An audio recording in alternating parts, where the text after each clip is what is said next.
Welcome Hello, everyone to everybody. Digest and Maven. Welcome everybody to your shows too. Yes, I've got them linked, and maybe I'll go ahead and try to get them in the down below for everyone. But yeah, so election debrief. I probably, like many of you, I've gone through kind of ups and downs. I mean, leading up to the election, but then also I think specifically with the results. I think if you have understood what was at stake here, you understand that we've really lost a lot. I guess I don't know what to say better than that. I think my biggest concern moving forward, now that Donald Trump has won the election, more or less, I think it's pretty much a given, unless something really crazy comes out, but I don't think it's going to. The scaffolding of our democracy has been systemically weakened for decades, and even more so the last few years, especially during Trump's first presidency. So he's returning to the White House now. I mean, as a criminal, as a rapist, as an alleged, I guess I have to say, alleged child molester. It's there's a lot there with Epstein, but that's all going to get buried now. And he's somebody who's, I just got an unfathomable amount of power now, and it's just quite frankly scary. He can put anyone he wants, like, in the cabinets. The Supreme Court is fucked for the rest of my life, I think, at the very least. And yeah, and I mean, the Supreme Court even recently made the decision that, like, the president can basically get away with criminal acts as president. So, which he already was doing, but now just with that kind of, it's, I don't know, it's scary. It's scary, to be perfectly honest. And I'm sad. I really did hope that it was gonna be okay. Yeah, no, maybe I'll jump in really quickly. Yeah. And as a seasoned citizen, I'll say that in prior years, I've been, a little politically active here and there, and thinking that, oh, there goes the nation because a new president's elected the guy I didn't want or whatever. And this time it was the gal I didn't want. I mean, the gal I wanted didn't make it, rather. And so, but no matter what, the potholes need to be filled up around the neighborhoods. Prices fluctuate high and low. The kids go to school every fall. And so on one hand, life will keep on going, but there's definitely probably the saddest thing to me was the number of votes that are showing up for Trump. And I was hoping that more people could see that perhaps someone who seems to be a braggart, seems to be somebody who doesn't respect others. Not even his own constituents. He's left them high and dry so many times. Not even his own vice president. Like, I don't care about you. I just care about your vote. And so that theoretically the American system has checks and balances, right? Yeah. But like you say, the biggest thing might be the fact that 2 justices might retire, and then the majority of justices will be in place according to Trump's placements. And so we've lost a lot of checks and balances, period, already. They're gone. If they'd been working, I don't think Trump should ever have been president in the first place, but certainly shouldn't have been capable of running again if those checks and balances were working. So, especially since it seemed to be just another way to sell coin collection things or Trump mugs or get people to stay in his hotels. It seemed more like a PR stunt. Even as he was running, there were things that were kind of suspect that no other candidates have ever done, Yeah. So, And I don't know what to expect moving forward. I know there's a lot of people who said that, that Trump will set himself up as a dictator and we won't have an election in 4 years. I don't know if I'll go that far. But I do know, like, I don't know if it will matter so much if, in 4 years, because I think Republicans, especially like, behind the scenes, I think the billionaires and the most corrupt, I think they've already kind of got power and they will maintain that power now. I think they've worn away enough of democracy that I think they will have it in perpetuity. So but I do know, I mean, I'm Project 2025, I think, is in full play now. We are going to see the names listed in there. We're going to see people from the Heritage Foundation be given positions of power where they can. So we won't see everything in Project 2025, but they're going to try to get everything that they can. And it will really be up to us to fight on that and just not make it easy for them. I don't want to be too doom and gloom, although to be honest, that's how I'm feeling right now. And so I'm trying to, even the last week, tried to really just pull back and just try to kind of keep my own sanity. And that's fair because I'd want to fight this, but at the same time, I need to um, just make sure I'm taking care of my physical and mental health as much as possible. And allow myself to kind of process these feelings and then wait for, I think, when it's right and when it's in us to to get that momentum back. And I think we can, but no rush. Don't I just want to say this is something I'm telling myself, and so maybe any of you, we don't need to push ourselves immediately, um especially like if it feels, I don't know, just kind of this sinking in our gut, kind of this fear kind of feeling. We need to ground ourselves first. That's the most important thing I think we need to do first.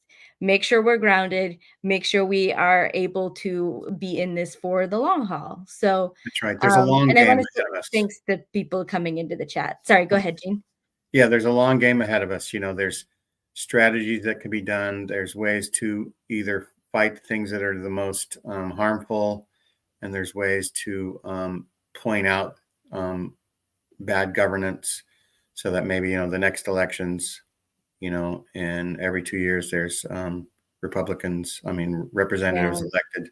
And so maybe there could be some changes and I think adjustments. my only hope is for it to get bad enough to finally kind of break through the Republican mirage, but I don't, with so much like disinformation out there, it's just so easy for them to blame Democrats for the things that Republicans themselves are doing to other Republicans. So if that keeps going, then like there's no end to it. I think things can keep getting worse and worse and worse.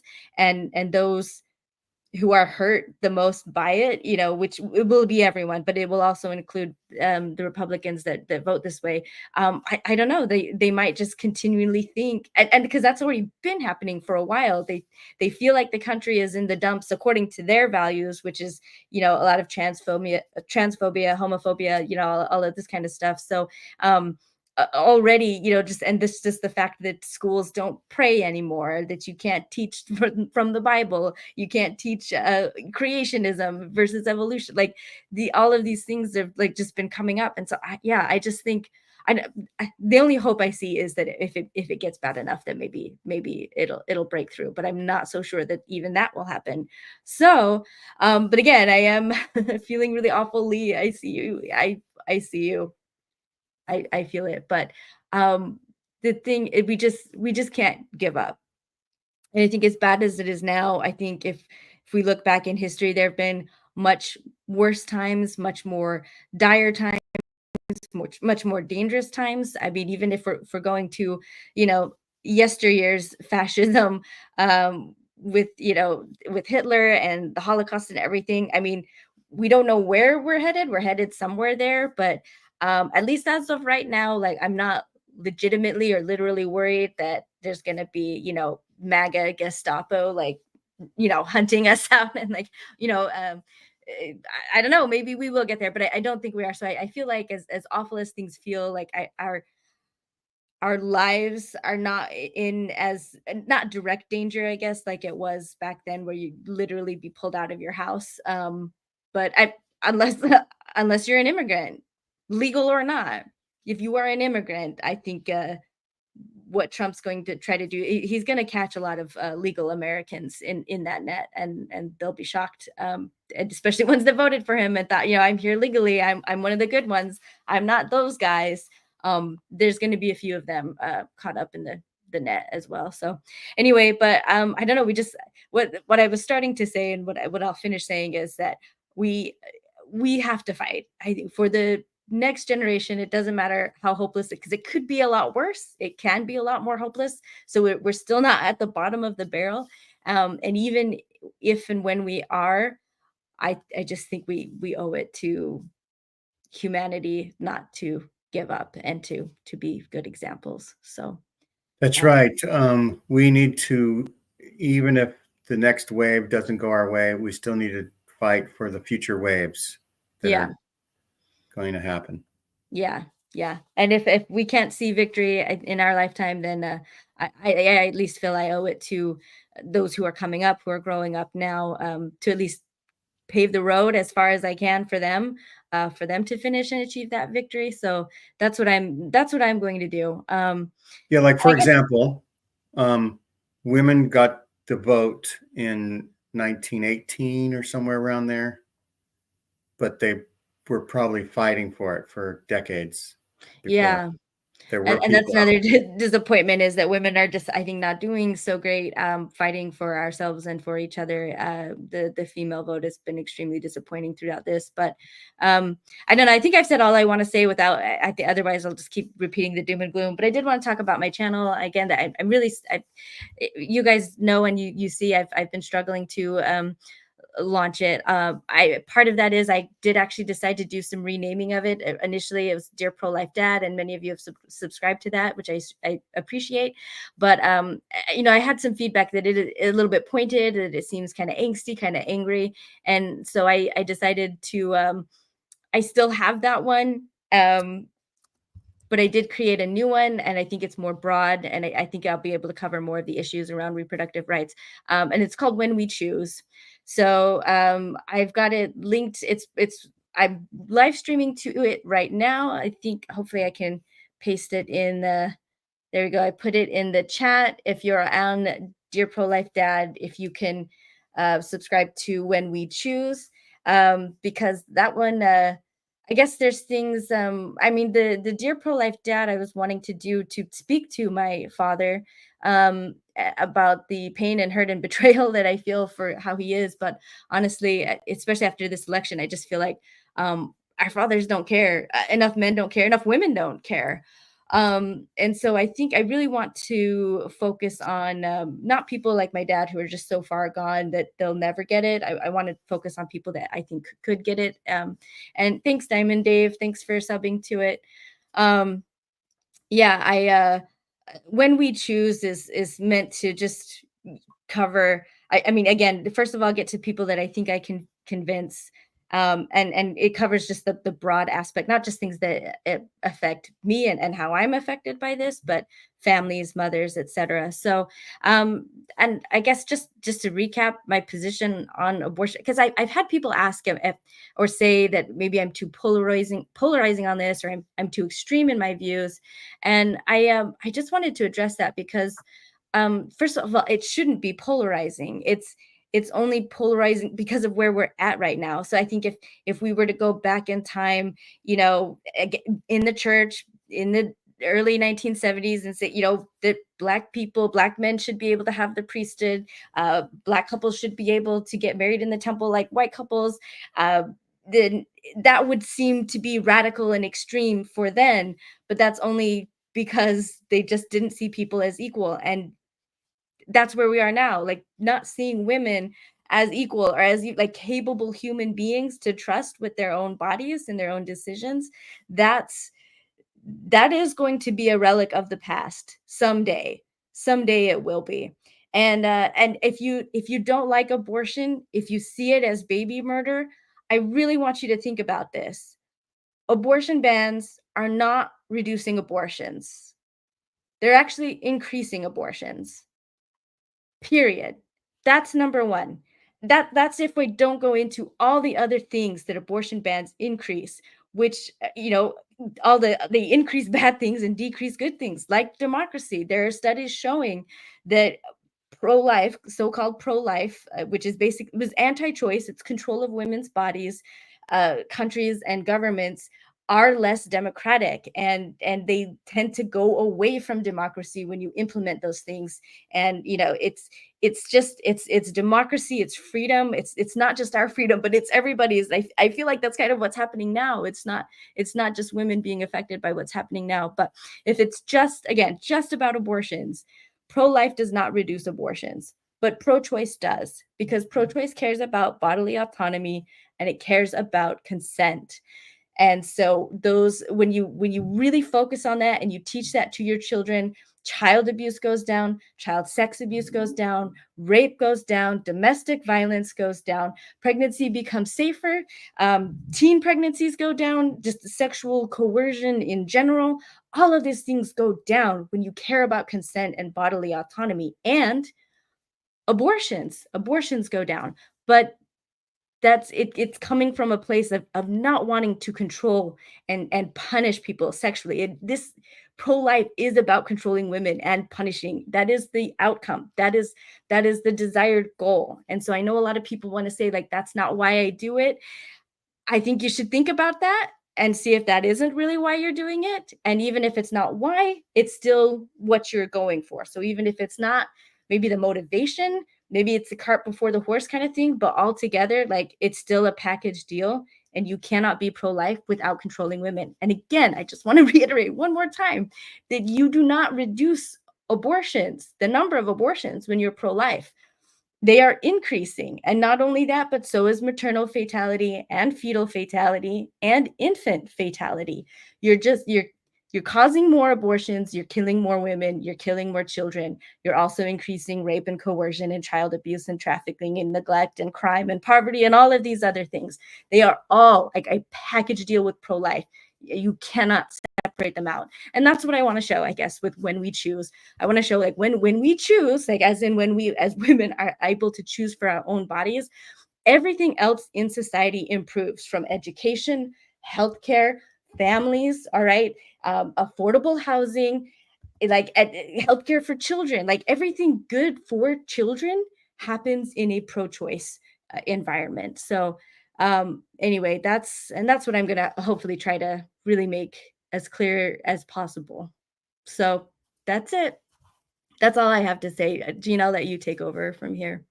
That's right. Well, thank you, Maven, for coming on. I know that the long game is going to require lots of education, lots of outreach, lots of care and concern for everybody, right? Because Yeah. you don't just have these ideals so that some people can suffer so that other people can do well. You're trying to reduce suffering overall.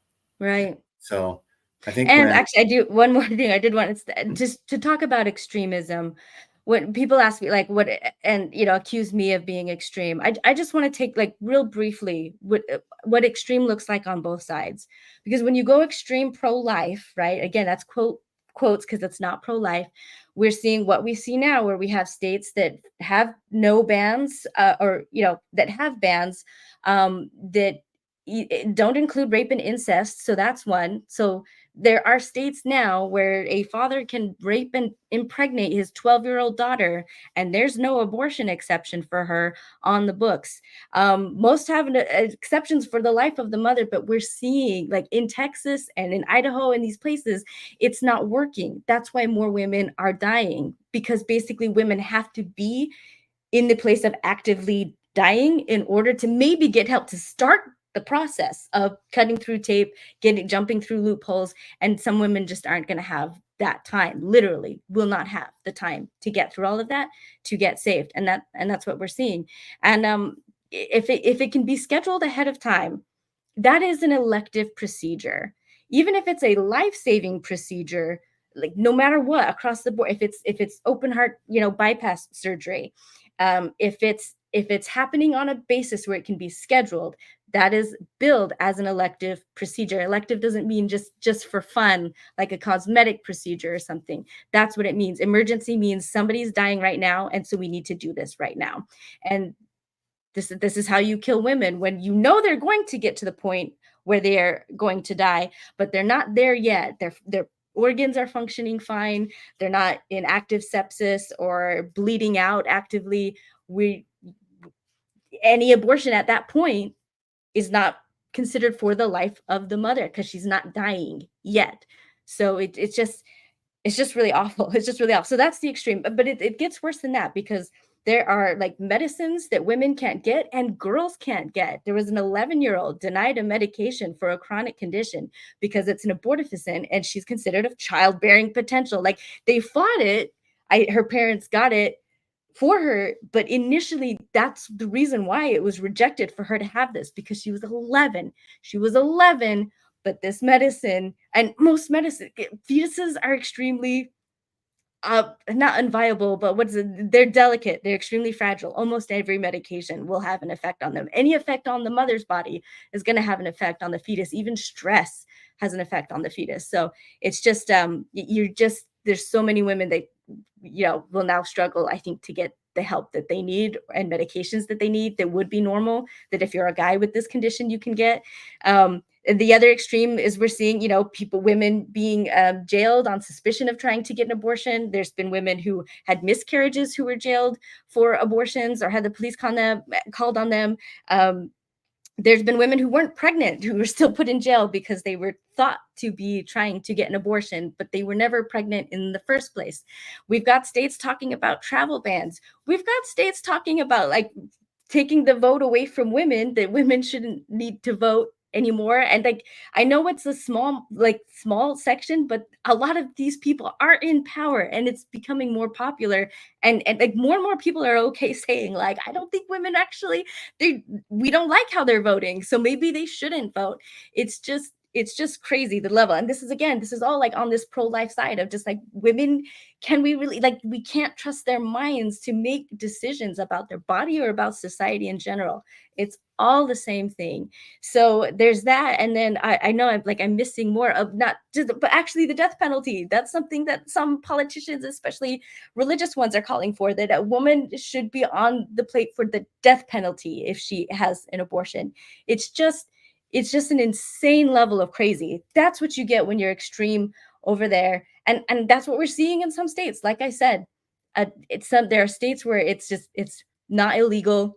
Well, I guess it is illegal, but it's still, again, a man can impregnate his own 12-year-old daughter and she will have to give birth to that baby. And the likelihood of that killing her or permanently harming her is extremely high for someone that young, but they don't care.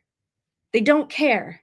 And when you say like you believe in states' rights, you're saying the state has the right to do that. So you can't believe in exceptions and state rights, because you're saying the state gets to choose. So anyway, so there's all that. But then extreme on my side, I'm going to say that the pro-choice extreme. What are pro-lifers afraid of about the extremists on the pro-choice? So what they're doing, which is lying, because it's not true. They're first of all talking about late-term abortions, which are actually after 20 weeks, but they're talking about late-term abortions as if they're 8 months, women 8 months or 9 months or longer, just going, never mind, which does not happen.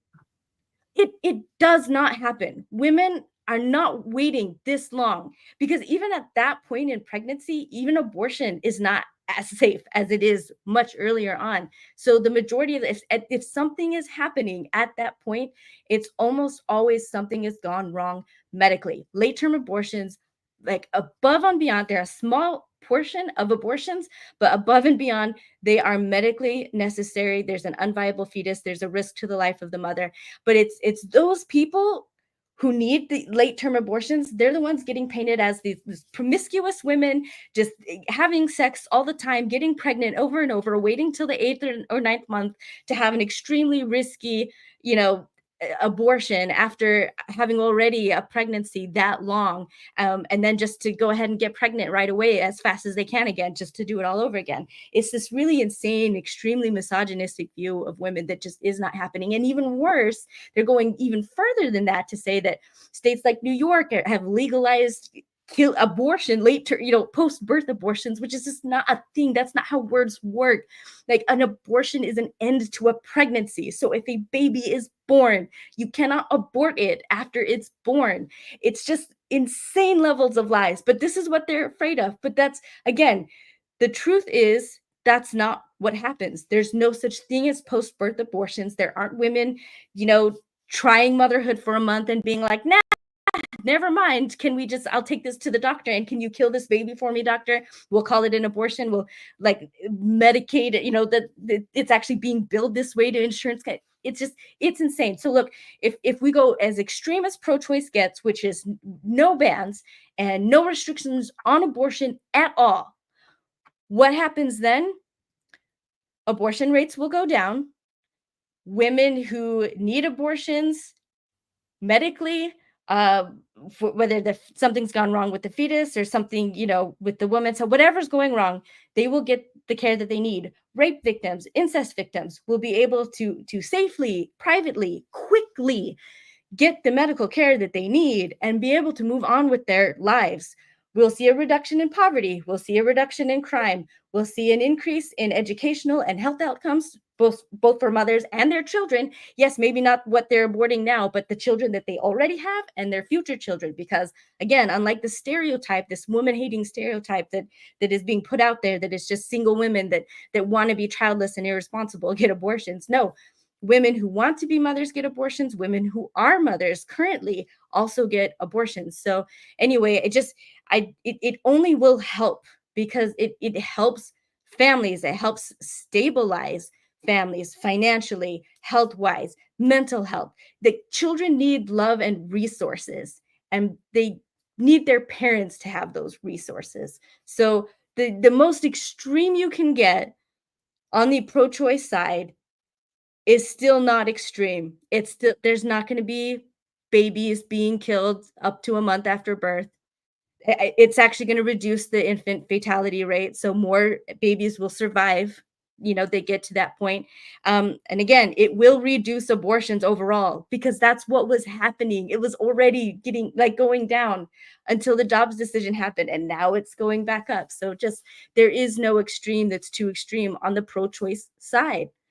That's just it. And so Period. when you have all these statistics about crime goes down and abortions go down, is that from countries in Europe? So no, that was a study done in the United States. We're talking older study.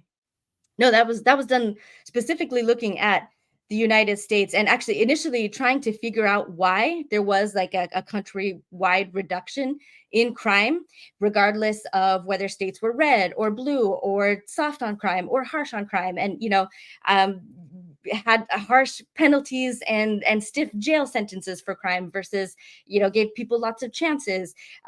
Was it the states that focused on education and states that didn't? Like, it all across the board, it was Roe versus Wade. So that would be a good show. The drop in crime started 14 years after Roe versus Wade, and really and started to drop from there. So it's just by not having children and putting more children into a system that's already stressed, or into families that already don't have the resources to either take care of them properly. We're talking physical needs, but also that won't be abusive, won't be neglectful. Because that's where a lot of these things, the gang violence, the trafficking, the child sex abuse, this all happens when you have families that are either broken, or the parents are just so poor they're out of the home because they're working all the time. They can't afford daycare, so they're having to rely on whatever neighbor is sitting home and sits on the porch and can watch your kids. It's desperation puts children in these vulnerable situations where they get abused, where they get trafficked, where all these, and then the cycle just continues to perpetuate more and more. So yeah, anyway. So that'd be a good show to get somebody that's been involved in the studies or wrote a book about things like that, or somebody who's an activist, to go through all those things step by step to inform. There's just so many. It's hard to even know where to start sometimes. One at a time, one foot in front of the other. And this is the start for this new paradigm shift that we're in. Yeah, and people have to care. I think The thing that surprises me is that if people see abortion as baby murder, why don't they know that it's increasing because of their policies? Why don't they know that everywhere that you have like proper sex education, which includes consent and free access to contraception rather than actually going after birth control and limiting it, which is also what the pro-lifers are doing in the United States. When you do all these things, like you massively reduce abortions using pro-choice consent and autonomy measures than bans. So it just boggles my mind that how do you, if you think babies are being murdered, shouldn't you care about the data that's showing that you're actually causing more to be murdered by your supposed care, I guess? I don't know. That's right. Well, thanks, Maven, for coming on the show, and we wish you well on your new channel. If you want to post it again in the Yeah, chat real quick so that anybody that's just hopping on now can see yeah. and It's head when we on choose. over. And so anyway, Yeah. yes, this is We keep fighting. Take your rest, whatever we need, but there's work to do. So, yes. What is self-love, right? Um, you know, take care of yourself, eat properly, exercise, get good sleep, and get strong to fight another day. That's what I'll say. Thanks everybody for watching. thanks, Gene. 2 more months left in the year. Probably Santa will still come, I'm guessing, even though Trump has been elected. So anyhow, thanks everybody. Bye-bye.